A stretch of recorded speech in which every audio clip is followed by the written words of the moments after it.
Welcome, everyone, to this episode of Drunk Bible Study, the bonus edition. So we are talking about Kings 19 and 20, and this was a really strange episode. It was short, sweet, and also very weird.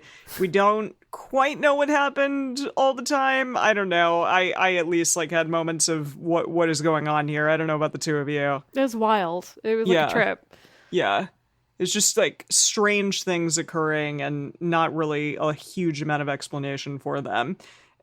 So one of the things that we had a question about right off the bat was talking about the sackcloth on their loins and the ropes on their heads. So right. Okay. First of all, ropes on their head, actually, these commentaries think that it means ropes around their necks. Oh, goodness. So that's that a very they could different be image. Yes, but that they could be hung and that they would deserve it.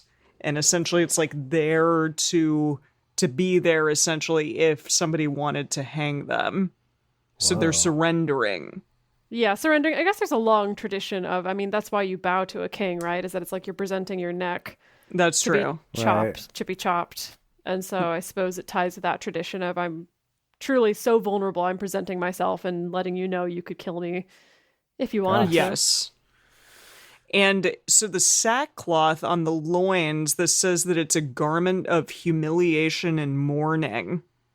So that's kind of, we knew it was associated with mourning, but I guess that's sort of about debasing yourself because you're so sad. That no armor on. Yeah. I guess also part of that whole surrendering thing. Yeah, exactly. So signifying they came to surrender themselves. This is from BibleStudyTools.com, our favorite. They came to surrender themselves to him as his captives and prisoners, and he might do with them as seemed good to him, hang them up if he pleased, for which they brought ropes with them as a token that they deserved it. And then it says, okay, they came to the king of Israel and said, thy servant... Wait, what is this? This is not in what we read. Thy servant Ben-Hadad saith, I pray thee, let me live. Who? Is he yet alive? He is my brother. I don't know who Ben-Hadad is. Yeah. Ben-Hadad. He's Gimli. Oh, I'm sorry. It's spelled a different way. It's all spelled as one, and so I was like Ben-Hadad. But Ben-Hadad, we're Gimli, used to it being two words. But no, Ben-Hadad saith, pray thee let me live. So, it says, he that a little while ago insolently demanded his wives and children and silver and gold as his property, now is his humble servant and begs not for his crown and kingdom, but for his life. Right. Okay, you're right. I didn't even put that together, that we went so quickly from him being like, hey, so all your nice stuff, that's mine now, to please don't kill me, maybe I'm your brother. Exactly. And then finally, and he said, is he yet alive? He is my brother. So, which was intimidating at once, that not only they might expect he would spare his life, who seemed to be so glad that he was alive, but he would show him more favor, having a great affection for him as a brother. This was a very foolish expression from a king in his circumstances with respect to one who had given him so much trouble and distress, and had behaved with so much haughtiness and contempt towards him. Saying so Ahab is foolish for caring or for wanting him to be alive, I think, or for believing it. No, I think they're saying that it's like that trope that you see in movies sometimes where when the villain is actually losing, then suddenly they're like, oh, no, I was just kidding. No, you're great. No, no, we can work this out. It's that. If he went from being so confident and just I'm in charge now, I'm the daddy now, I'm going to take all your stuff now, to being like, no, hey, we've always been friends. You're cool, right? You're my brother, cool. right? Cool, you're my brother. We're bros. Yeah. But I feel like this article that Emily's reading is trying to say, though, that the real fool here is Ahab for going along with it. Well, that too, because we have the prophet who then tries to make that allegory of, this was foolish, you should have killed this person. Yeah.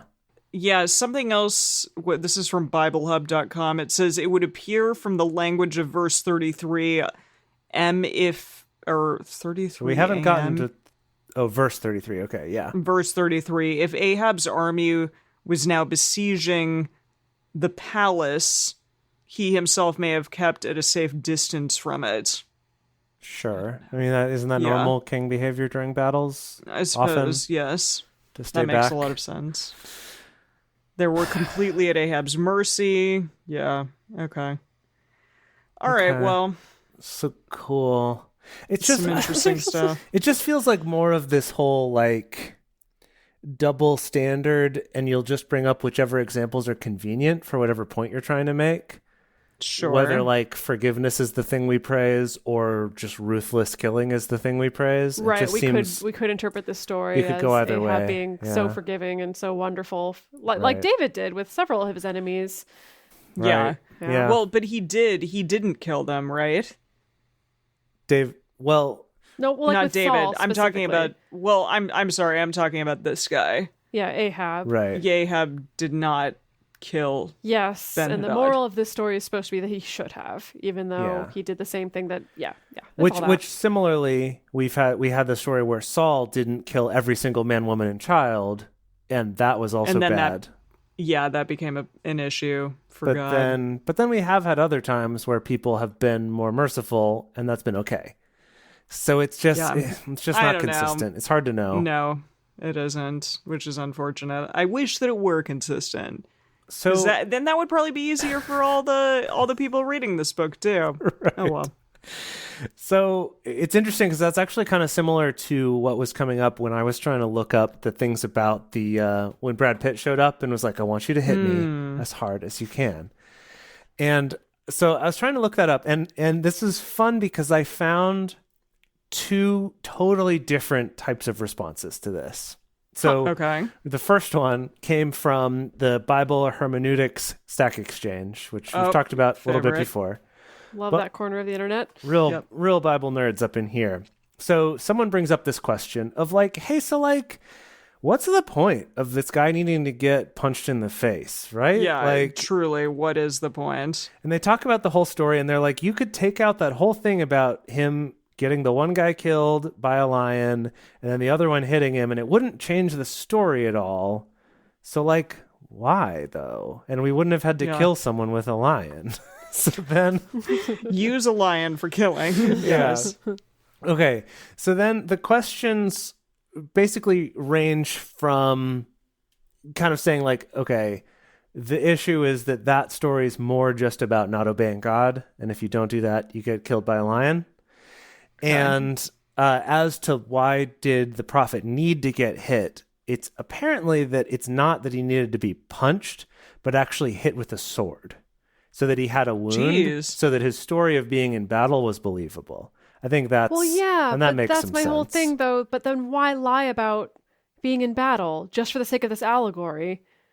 It seems like that was the whole point. It's just he really needed to make this particular allegory here. And that when he said he went into battle so that the king would believe him. And if he didn't have wounds, he wouldn't have believed him. So that's that. Okay, another response in the same thing. So this is all part of the same category of response. This person, I'm going to do a voice for this person because they need one.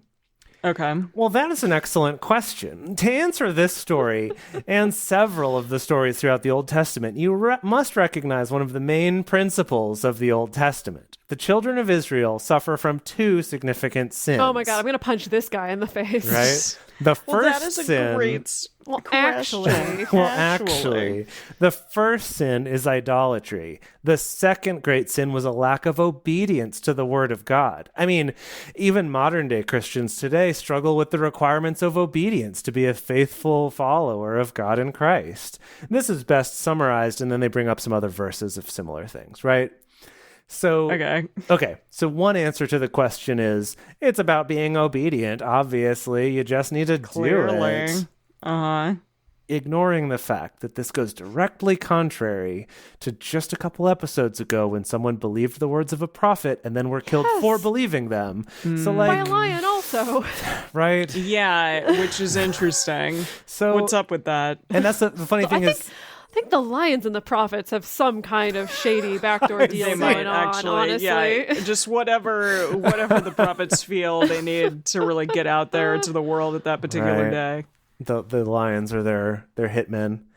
Mm-hmm. No, maybe they're paying protection money to the lions. That's what it is. Okay. The lions are protecting the prophets, but every once in a while they need to give him some poor sap who's going to get killed and eaten by the lions. Right. Although the lion didn't even eat him. That's how you know he was a hitman. because he didn't, He just killed him. He didn't eat him. maybe this time he ate him. true. We don't know. We didn't get. I'm assuming that the lion just stood by, maybe with a donkey, also just kind of being like, "Yo, Their BFF, the donkey. yeah, The donkey who now thinks he's a lion. right, Oh, It's like one of those funny like YouTube videos. yeah." So basically one way of approaching it is just saying it's all about obedience. But then this other one I found is on a website called agameforgoodchristians.com, which I love that URL just as it is. I love it. game for good Oh, I think Christians. I landed on that URL last week. That sounds really? familiar. And yeah. so this is a guest article written by Anthony Russo of thebibleisfunny.com, which was also a good find for me. That's true. The Bible is funny. So The Bible is Funny is a podcast, apparently. He's only got 20-something episodes, but it's this guy, Anthony Russo, doing it. But he wrote this guest article for agameforgoodchristians.com. And he talks about the Bible, people having strange instructions, right? And he gives some examples of times when people got strange instructions like, hey, y'all need a power walk around the city of Jericho once a day for 6 days. Then 7 times on the 7th day, play some trumpets. And they did it, and the walls tumbled down. And then other times, Yeah. you're given weird specific instructions and people don't do it, and the result is bad. So then he talks about this example of in 1 Kings chapter 20, when King Ahab, when this person disobeys the prophet to not punch him in the face or hit him with a sword or whatever it was. And I love this paragraph here. It says, perhaps God believes in the pure performance that comes from method acting.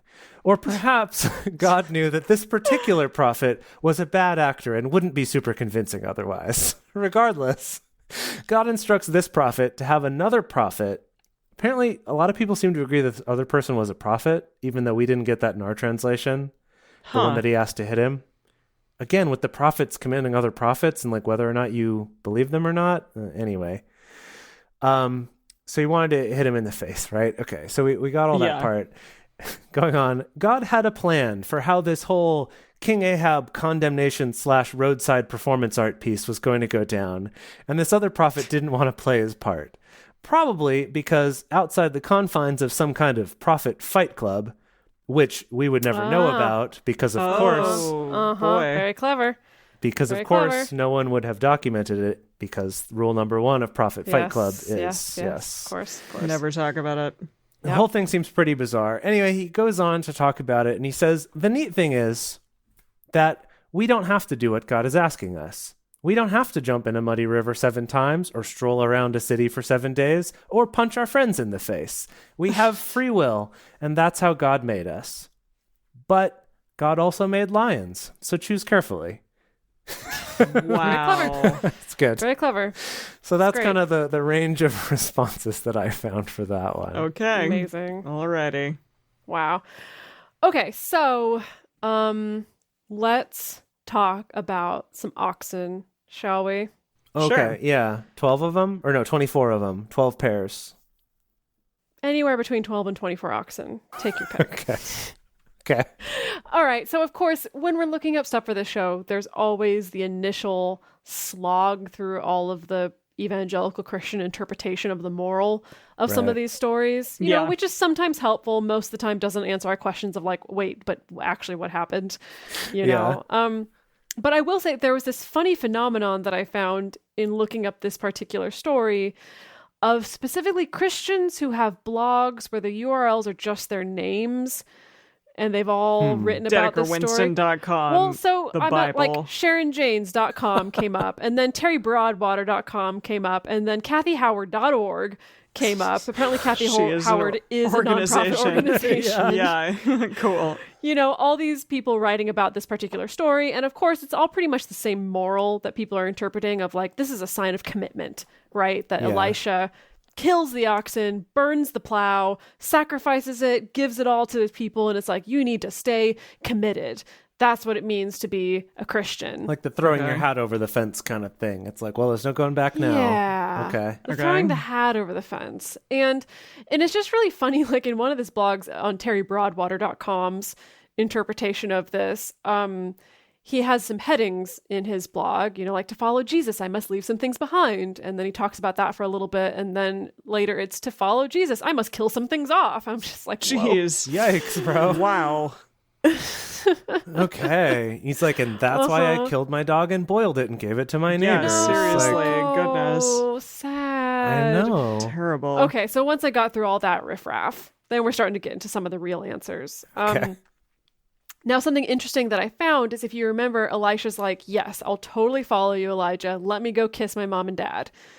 And then Elijah says, go back again, for what have I done to you? Which apparently, according to some interpretations, was kind of a sarcastic comment from Elijah, where he's just like, you know what, never mind. What am I offering you? Yeah, sure, go kiss your mom and dad. And because then Elisha doesn't. He instead burns the plow, kills the oxen, and leaves. Yeah. He doesn't even say goodbye. Yeah. Oh, geez. Sad. That is also sad. Now, I finally got to the hermeneutic stack exchange also. Oh, good. Where it was really funny because this poster who opened up this thread really summed up my thoughts exactly. Where this person is just like, yeah, we Elisha's plowing 12 yokes of oxen. What does this mean about Elisha? What would this mean to the people of the time? And they say, note, I'm not looking for a modern allegorical answer about the significance of the 12 yoke of oxen. Yes, I just want an please, understanding God. of how Elisha would have been perceived at the time based on this information. Okay. Okay. And so, the top answer is just like, yeah, it implies he's well off, right? If he's got 24 oxen or 12 pairs of oxen, that he's well off, maybe not so well off that he can pay someone else to plow the field, but well enough off that his family can afford having 12 oxen. Okay. Now, this person who left this top answer, just explaining that, was very proud of themselves for like their... Oh, I'm sure. It doesn't even need to hear the rest of that sentence. They were very proud of themselves. Their cow for their jokes. cow jokes. Okay. What? So, for instance, their first line is, I'm reasonably certain that 24 oxen is, well, a lot of cow. So, yeah, yada, yada, yada. Then he goes on to be jokes. like, yeah, the immediate implication of all that beef is that it's a big deal for Elisha to throw all this over in favor of following Elijah. Oh, my and then gosh. he goes on to say that also it suggests that he's a skillful, powerful man. Controlling that much ambulatory hamburger is not an easy job. This my person's God. really proud of themselves as a writer. Ambulatory. What did they say? Hamburger? Ambulatory hamburger. Hamburger. Wow. Yeah. Hamburglar. Yes. Yeah. Anyway, and then some people get real distracted by the number 12 because we love numerology in the Bible. Yeah. Yeah, we do. That's what I got for you. Just the 12 different people, Tribes. Yeah, what do you... tribes, Yeah. Jacob's sons. Jacob! Okay, there we go. We needed There one. we go. We really needed It's one. been too long. We needed a little, injection. Yeah, those were simpler times when we were reading that book. Yeah, that Genesis book. Yeah. I suppose it was simpler times. It was just like families in the desert being nomadic. We weren't worrying about kings and politics and huge battles quite yet. No. We had a musical to help us piece it all together. Yeah, we did. Where's the King's musical? That would just be not good, There ain't probably. one. I don't think there's any musicals that deal with the story of David that I know of. No. Story At of least not any David. successful ones. Oh, you I mean David? David and David and the whole everyone lineage. else. Yes. All these people. I feel like we're not going to get a biblical musical again until we get to the New Testament, right? Until like Jesus Christ Superstar? Or does God's Spell cover any of this? I don't no. Or Children of Eden? Like what? Children what are of we looking Eden at already here? happened. Yeah, that it's was all the Genesis. Yeah. Uh-huh. Huh. Yeah. Okay, hear me out. I'm imagining he's gonna make a musical. we make a musical. Here it goes. We make a musical that's called Kings.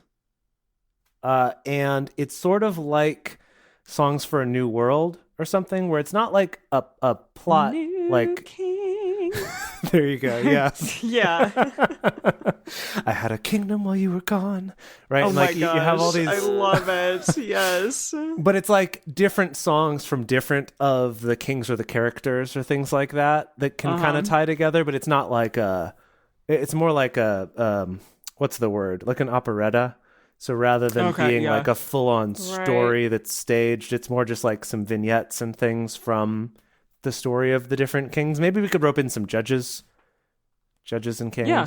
Okay, Sure. all right. You I know. could get behind that. I think Yeah. this would be a cool musical. Let's get Jason Robert Brown on the phone Call him. and just be like, hey, buddy, so like we have this cool Hey, idea. bud. Hey. Buddy, old friend, pal. We need your help writing this little operetta here. It's gonna be great. Yeah. Okay. I mean, we do know someone who knows him, Jace, so. Oh yeah, we you're can- right. We have Oh, a wow, you got to connection. call in some favors. Yeah. Yeah. Yeah. For sure. I mean, really, we're the one doing him a favor with such a good idea, but you know. That's true. It's true. Absolutely. All right. Well, that was enlightening to say the least, I suppose. I'm excited to see what's going to happen in our ultimate final episode of First Wow. Kings, and we will see y'all next week.